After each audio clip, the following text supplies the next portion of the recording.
সন্দ্বীপ উপজেলা প্রধান সড়ক গুপ্তছড়া সড়কের প্রশস্তকরণ কাজের ধীরগতির কারণে জনগণের দুর্ভোগ বাড়ছে।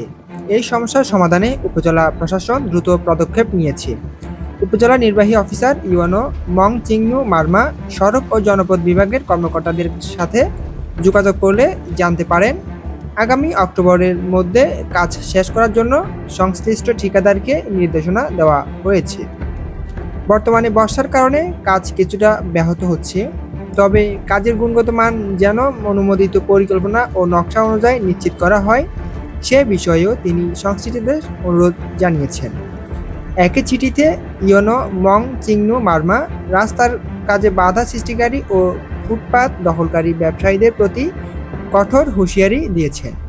যেসব ব্যবসায়ী এখনও নির্ধারিত জায়গা ছেড়ে দেননি তাদের দ্রুত জায়গা খালি করার অনুরোধ জানানো হয়েছে।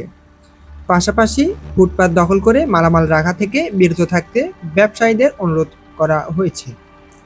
জাহিদ হাসান, সন্দ্বীপ টেলিভিশন।